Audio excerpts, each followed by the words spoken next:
Otep, cher Kamit, certaines personnes se posent souvent la question de savoir où est-ce que les gens vont quand ils décèdent, quand ils meurent.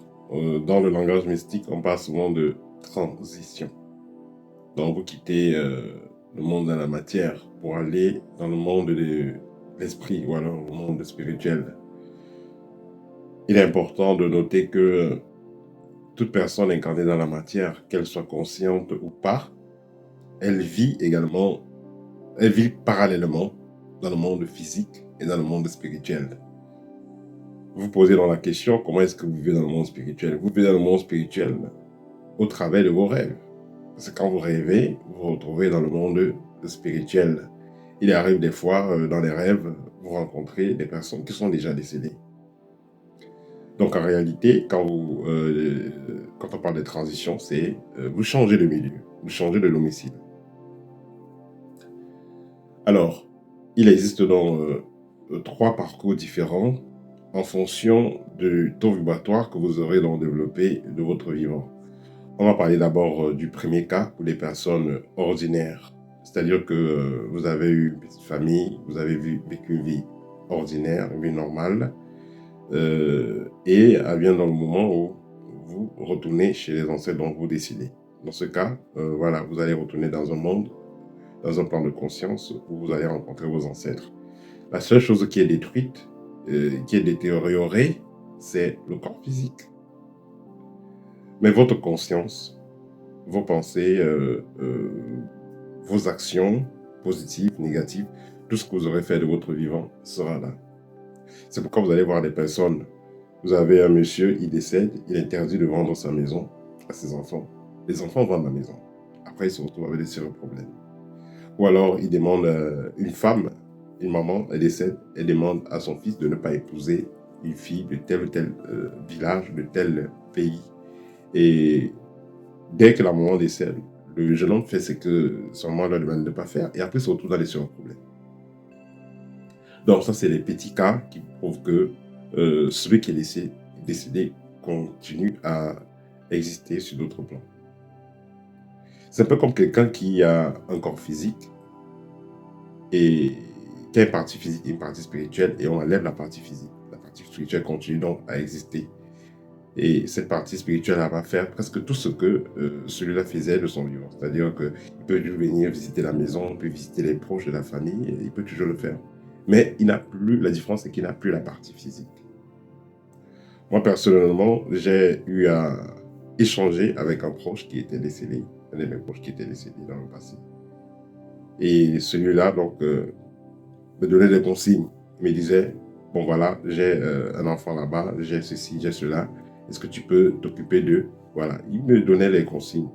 Parce que cette personne n'a pas eu le temps de faire un testament, mais elle a quand même eu le temps, elle a quand même trouvé le temps, étant hors de son corps, pour venir me passer des messages. Et je ne suis pas le seul, il y a beaucoup de gens, même vous qui m'écoutez, sûrement il y a entre vous, il y a des personnes entre vous qui avaient donc vécu la même expérience, ou il y a même des proches parmi vous qui ont vécu l'expérience. C'est quelque chose qui est réel. Les gens vivent cela. Un proche qui est décédé et qui vient vous parler. Un ami qui est décédé, officiellement on ne sait pas qu'il est décédé, mais vous révélez votre ami, il vous donne des consignes, il vous parle, il vous parle, il vous parle. Et après, vous vous rendez compte que, apparemment, elle n'est plus en vie. Et le lendemain, on vous dit que la personne est décédée. Il y a cela 24 heures. Voilà, donc le premier cas de personne, disons la première voie, c'est que vous avez vécu une vie ordinaire, vous décédez, et vous rentrez, vous retournez dans le monde spirituel, mais vous retournez dans le monde des ancêtres. Dans ce cas, donc, vous allez vous rappeler de ce que vous avez fait dans cette vie, ce que vous avez fait aussi dans notre vie, quelle était votre mission de vie, qu'est-ce que vous devez accomplir, qu'est-ce que vous n'avez pas accompli. Donc voilà le premier cas. La deuxième voie, ça va concerner ceux qui étaient dans la lumière, donc les travailleurs de lumière. Ceux qui étaient les travailleurs de lumière, qui ont développé la conscience, qui ont développé le corps subtil, ceux-là vont retourner dans le monde spirituel avec ces capacités-là qu'elles auront développées. Et ça les permettra d'avoir accès à notre plan de conscience qui est vibratoirement plus élevé que là où vont les personnes ordinaires. Et ces personnes-là auront plus de possibilités d'aider les proches, ils auront plus de possibilités d'aider ceux qui sont restés dans la matière. Alors, le troisième cas, la troisième voie, ça renvoie aussi à ceux qui étaient dans des loges maléfiques, ceux qui ont fait des pactes, ceux qui ont fait des alliances. Ces personnes-là ne vont pas aller chez les ancêtres, elles ne vont pas aller dans le plan de conscience supérieur, elles vont aller dans le plan de conscience inférieur.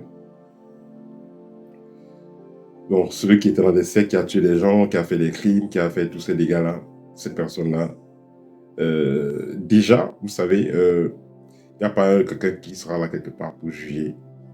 Voilà. C'est vrai qu'il existe des prisons dans le plan spirituel. Mais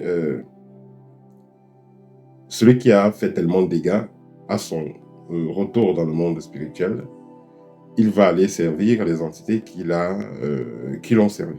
Les entités avec lesquelles il a pactisé, les entités avec lesquelles il coopérait. Vous avez quelqu'un qui est dans une loge, il a des pouvoirs pas possibles qu'on lui a transmis dans cette loge-là. C'est très bien. Dans le monde spirituel, tout se paye. Quand ce sera le moment de décider, il ira là-bas servir.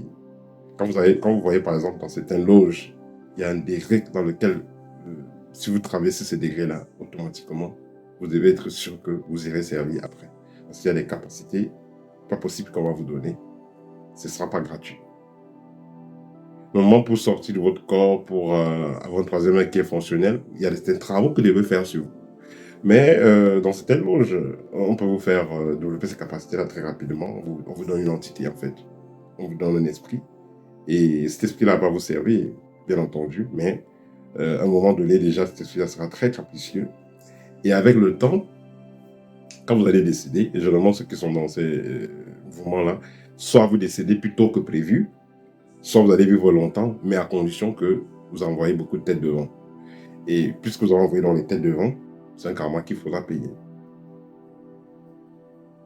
Et les esprits que vous avez utilisés pour faire toutes ces transactions-là, ces sacrifices-là, ces esprits-là aussi, il faudra, à un moment donné, vous irez donc travailler avec ces esprits-là.